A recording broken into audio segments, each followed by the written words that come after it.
Welcome to Deep Dive by the Quiet Footnote. Today, we're taking a journey into a book that promises, well, not just to manage your time, but maybe help you reclaim your life.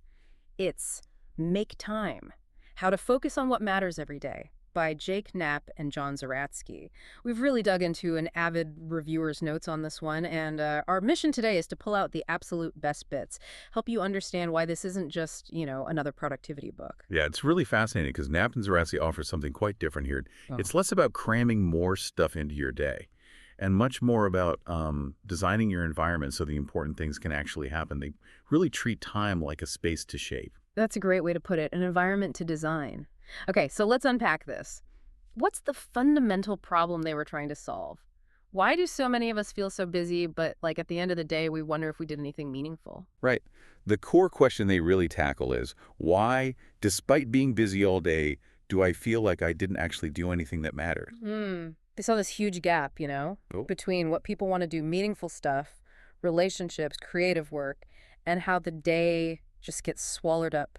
Swallowed up by what exactly? Well, they see it as a two-part problem. First, our attention is basically hijacked constantly. We live in this world that's frankly engineered to keep us scrolling, clicking, reacting. They have names for the stuff, the busy bandwagon, which is this cultural idea that being busy equals being important. Oh, yeah, I know that feeling. And then infinity pools, those bottomless digital wells, social media, news feeds, YouTube, Netflix, you get it. Their point is crucial. You can't just tell yourself to ignore distractions. You have to actively design your environment so focus is easier. Design the environment. Okay, what's the second part of the problem? The second part is we fall into default living, just kind of operating on autopilot. Without consciously designing our days, we react to what feels urgent, but maybe isn't important at all. So they're not offering typical time management. It's more like time ownership, making sure your best energy goes where you decide it should. It's about taking back control. Okay, that makes sense. It feels like the deck is stacked against us sometimes. And these guys, Knapp and Zeratsky, they came from places like Google and YouTube, right? The places building some of these attention-grabbing systems.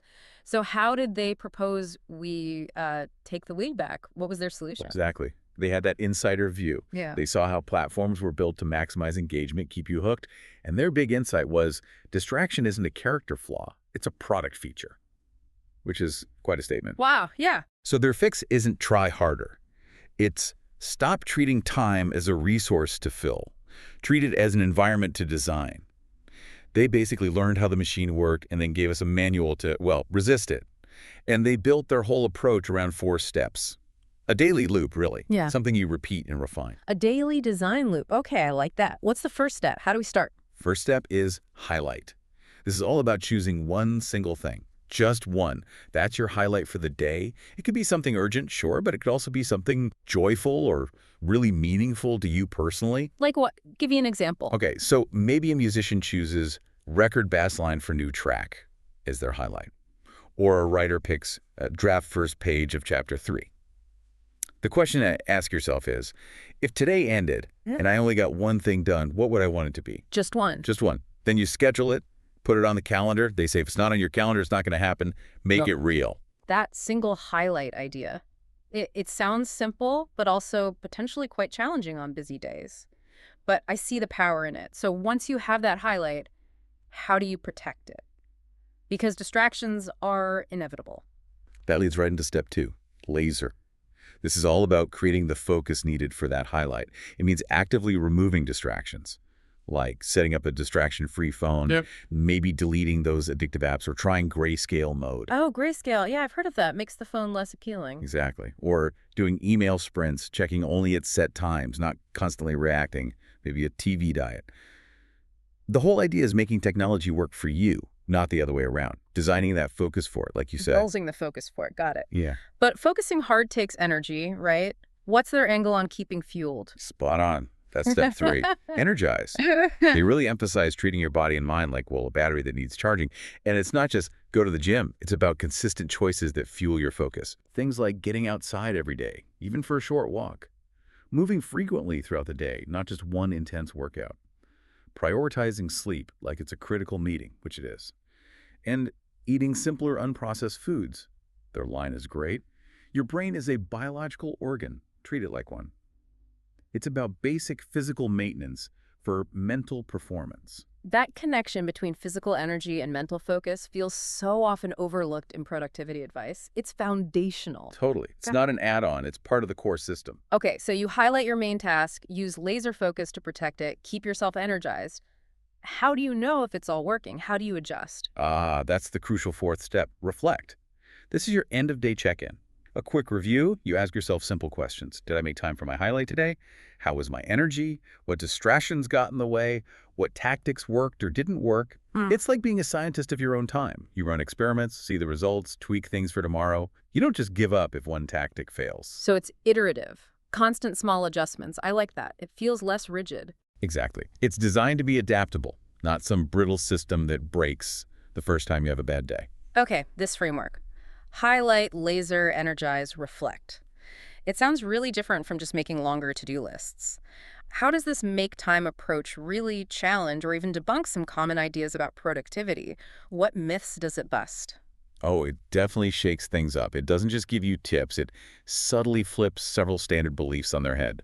First big one, more tasks equal more productivity. This is maybe the biggest myth it tackles. They challenge this completely with the one highlight per day rule. It's fundamentally anti-to-do list overload. It forces you to redefine success. Not how much did I tick off, but did I do the one thing that mattered most? That's huge and liberating, honestly. Liberating, yeah, but I imagine some pushback. Just one thing. My boss expects 10. How do they counter that mindset, especially around all the noise and distraction? Well, that ties into the second myth they debunk. Distraction is a willpower problem. They basically say, no, it's not about you just needing more discipline. They insist distraction is a design problem. Your environment is designed to grab your attention. So instead of beating yourself up to just focus harder, they empower you with practical design changes you can make to your phone, your computer, your schedule. So it shifts the blame from you to the system and gives you tools to fight back. That's empowering. Definitely.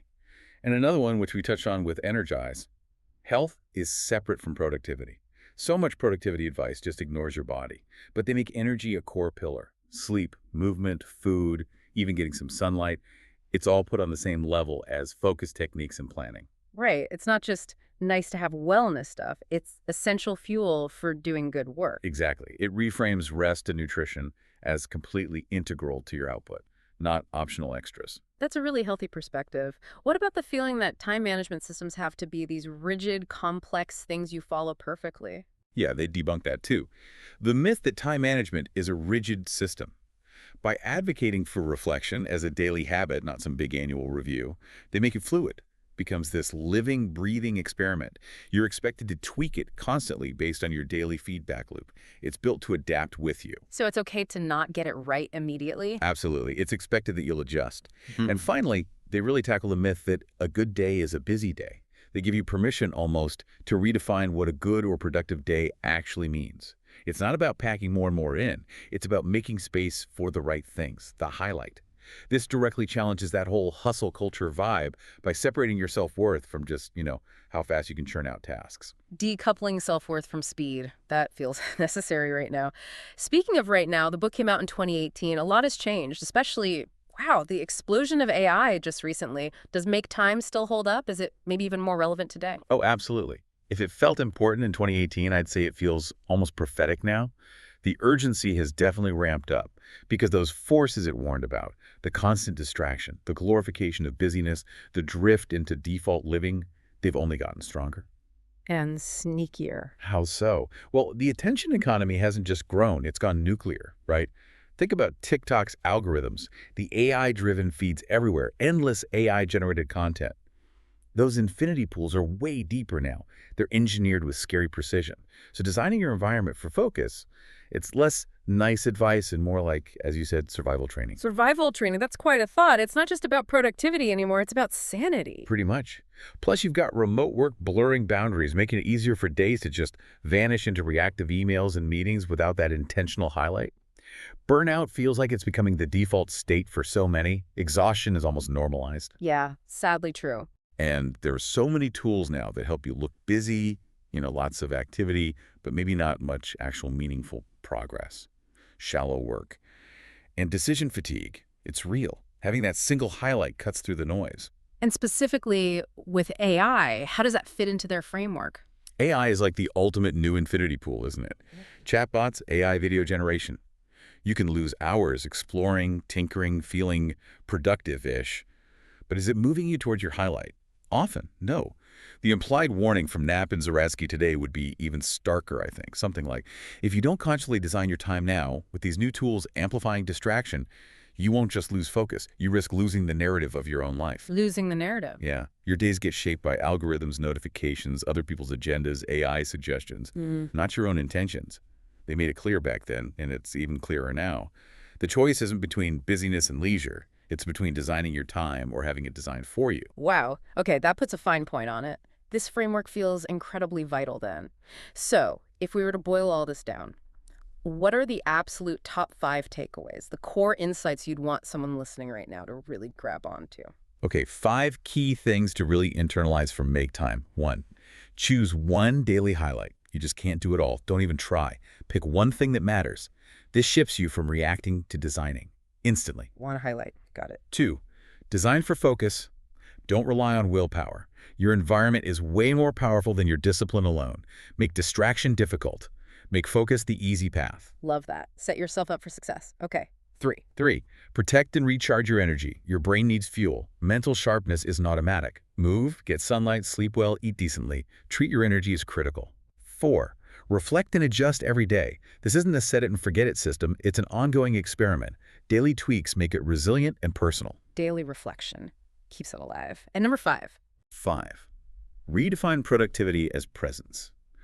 A good day isn't measured by the sheer volume of tasks completed. It's anchored in intention, in making time for what genuinely matters to you.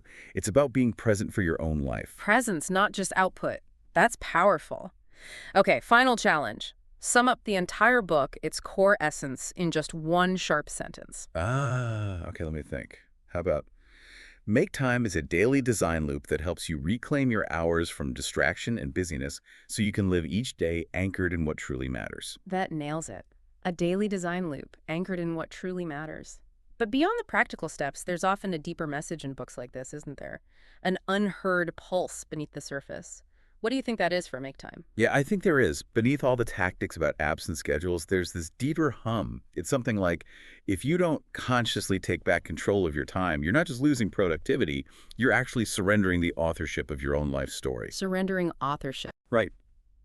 Every time you choose a highlight, it's like this small act of rebellion against all those forces, commercial, technological, that profit from your fractured attention. Every distraction you intentionally design out of your environment is you saying, hang on, my focus, my time, it's mine, it's not for sale. They really encourage you to see time less like money to be managed and more like a canvas you get to shape. It's almost an invitation to step back and ask, is this race I'm running even the one I want to be in? That resonates deeply. For me, reading the reviewer's notes and thinking about Make Time, it didn't feel like learning a radically new philosophy, but more like seeing my own inclinations reflected back. That belief in intention over volume, in shaping your environment rather than just white-knuckling it with willpower that felt very familiar.